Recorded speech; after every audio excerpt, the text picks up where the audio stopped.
Welcome back, everybody. For today's deep dive, we're going to the world of Harry Potter, Oh, fantastic. but with a bit of a twist. Okay. Instead of focusing on, the magic and the heroes and all of that, Right. we're going to focus on how do we put this, the lovable Dursleys. Oh, the Dursleys, yes. Yeah, so we've got some great sources for this. A couple articles from Screen Rant and CBR. Okay. And then we found a Quora thread with a bunch of different fan perspectives, which is always fun to look through. Yeah, always interesting. Yeah, so basically, by the end of this deep dive, you'll have like a whole new understanding of Vernon and Petunia and Dudley. That's a tall order, but I think we can do it. I think so too. Yeah. Yeah, I think there's more to them than meets the eye. Definitely more than what we see in the movies. Exactly. Often they're seen as just these kind of one-dimensional, unpleasant characters. Right. But when you look deeper, Yeah. when you delve into their backstory and their experiences, Uh-huh. I think there's a really fascinating story there. Yeah, I totally agree. So let's get started. So before Harry even shows up on their doorstep, Vernon actually had some hints that something magical was going on. Oh, really? Yeah, Screen Rant mentions that he saw all these strangely dressed people celebrating and overheard whispers about someone named Potter. Huh, interesting. And he even saw a cat reading a sign. Wait, a cat reading a sign? Now that's just absurd. I know, right? But here's the thing. What? That cat was actually Professor McGonagall in her animagus form. Oh, wow. Okay, that is pretty funny. It is. It really shows you just how, deeply entrenched in normalcy Vernon was. Right, like anything out of the ordinary was completely denied. Exactly. Like magic. Nope, can't be happening. Exactly. His poor brain. Yeah, and speaking of denial, Petunia also has a bit of a backstory with magic. Really? Yeah, did you know she actually longed to go to Hogwarts? No, I didn't know that. Yeah, she even wrote to Dumbledore begging to be accepted, but she was rejected. Oh, wow. That must have been devastating. I know, right? It probably had a huge impact on her. Imagine wanting something so badly Yeah. and being told you're just not good enough. Yeah, you can see how that could lead to resentment. Definitely. Yeah. Not just towards the magical world, but maybe even towards Lily. Yeah, for having the magic she always wanted. Exactly. Huh. And then she kind of takes it all out on Harry. Yeah, poor Harry bearing the brunt of it all. And it's not like Dumbledore made things easy for them. He didn't just leave a letter with Harry. What do you mean? He gave them very specific instructions. Screen Rant points out that he told Petunia that Harry's safety depended on him living with them Oh, wow. until he was 17 Okay. because of the blood connection. So he was playing the long game. Exactly. And that's why the Howler worked. Oh, right. Because of the blood wards. Yes, Yeah. exactly. Dumbledore basically created a magical protection for Harry. That's actually really clever. Right. But he also told them to treat Harry like their own son. Which obviously didn't quite happen. Not really. Which brings up some interesting ethical questions. Yeah, was it really right to put Harry in that environment? Exactly. Even if it was for his protection. Right, because what about his emotional well-being?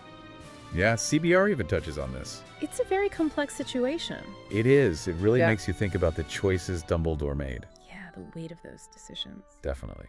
All right, well, let's move on to something a little less heavy. Okay. Remember some of those funny but kind of mean Dursley moments from the books? Oh, yeah. Like when Hagrid gave Dudley a pig's tail? Yes, that's what I was thinking of. Oh, that's a classic. And Screen Rant even mentions that they had to take Dudley to a private clinic to have it surgically removed. Can you imagine trying to explain that to a doctor? I know, right? My nephew, he grew a pig's tail, Oh, it's too funny. but that's not all. There's more. Oh, yeah.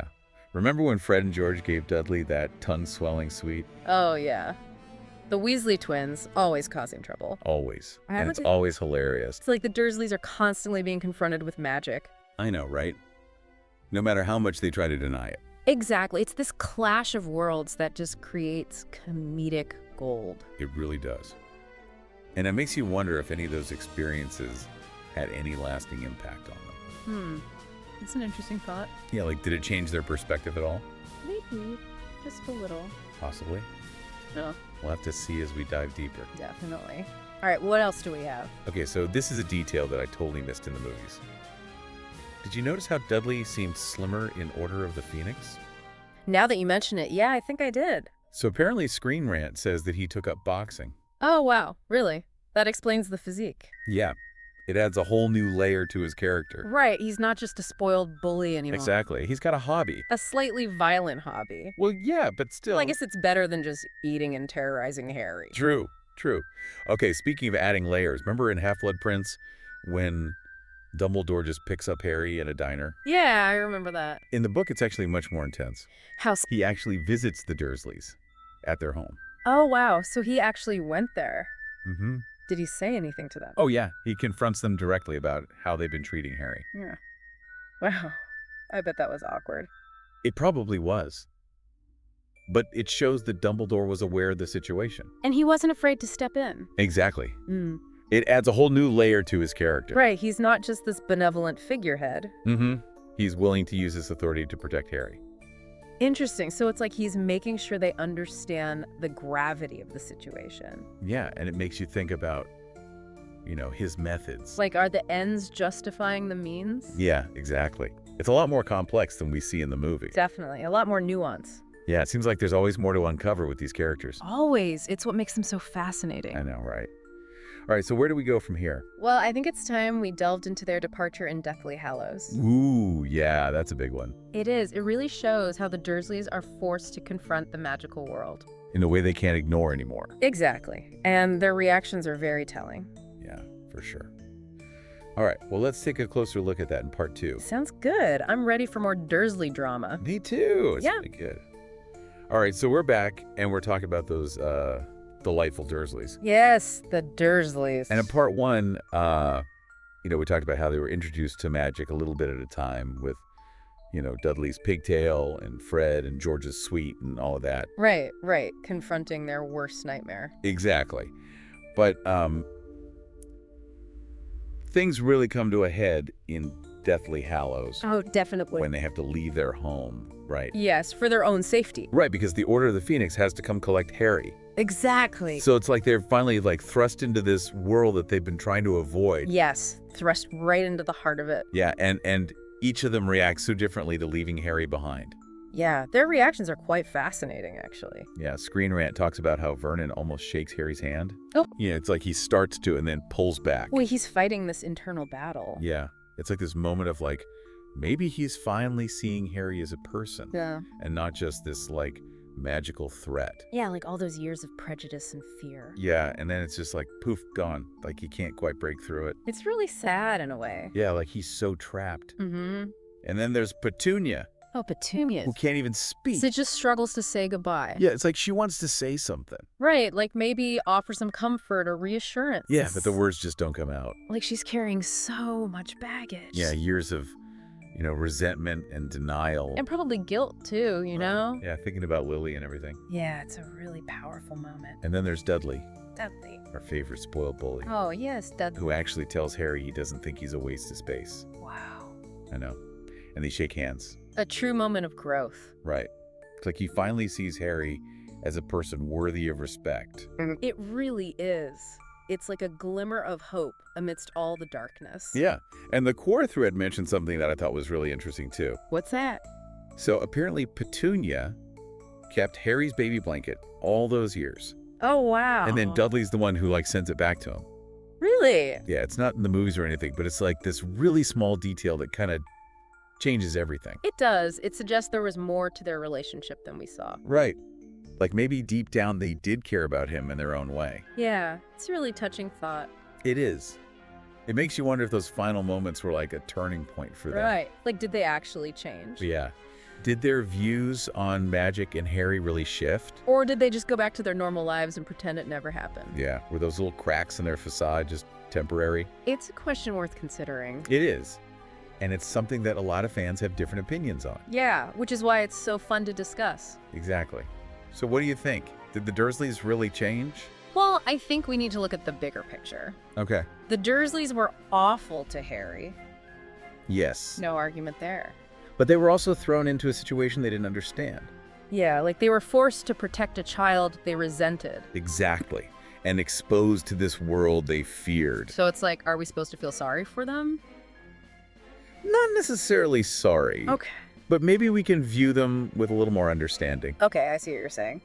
They were flawed individuals who made terrible choices. But they were also victims of circumstance in a way. Yeah, that's true. It adds another layer to their characters and to the story as a whole. Definitely. It's like real life, right? Exactly. Yeah. Real life is messy and complicated. Yeah, and rarely black and white. Precisely. It's interesting to think about what happened to them after, after the story ends. Yeah, what becomes of the Dursleys, right? Right. Like, did they stay in hiding? Yeah, or did they go back to their old life? Try to pretend it never happened. Right, like shove it all down and just back to normal. back to normal, which is crazy to think about because Yeah. their normal wasn't even that normal. Well, yeah, exactly. They had magic constantly, like, knocking on their door. Right, but I mean, like, did they ever look back and think like, wow, we really messed up with Harry? Yeah. Did they ever regret how they treated him? Or did they just, keep denying it? It's hard to say. Yeah, it really is. We don't get a lot to go on in the books. We get those little glimpses, right? Like Petunia almost saying something. Right. Dudley shaking his hand. Yeah, Vernon almost shaking his hand. Almost. Yeah, almost. But it's like they can't quite break through. Yeah, it's almost like they're trapped by their own fear and resentment. Right, and their worldview. Yeah, their whole, way of thinking. It's like they built these walls around themselves. To protect themselves from the unknown. Exactly. And it's hard to break down those walls. It really is. It Yeah. makes you wonder, though, what if they had been more open-minded? What if they had embraced the magic? Yeah, instead of fearing it. Who knows? Maybe they would have actually enjoyed it. Right. Maybe they could have had a real relationship with Harry. Yeah, it's a shame they missed out on that. It is, but it's a good reminder that not everyone is going to accept what's different. Yeah, even in a world of magic. Right, even with all the amazing things magic can do. There's still fear and prejudice. And closed minds. Exactly. It's a reflection of our own world in a way. Yeah, definitely. It's like a reminder that we all have to work towards understanding and acceptance. Absolutely. It's an ongoing journey. It is, but it's a journey worth taking. I agree. So there you have it. Our deep dive into the complicated world of the Dursleys. Those lovable rogues. They might not have been the heroes of the story, But they were definitely a part of it. and their story reminds us that even the most ordinary people can be caught up in extraordinary events. And that everyone has the potential for both good and bad. Exactly. So thanks for joining us on this deep dive, It's been a pleasure. and we'll be back soon with another fascinating exploration into the world of pop culture. Until then, keep those minds open. And keep diving deep.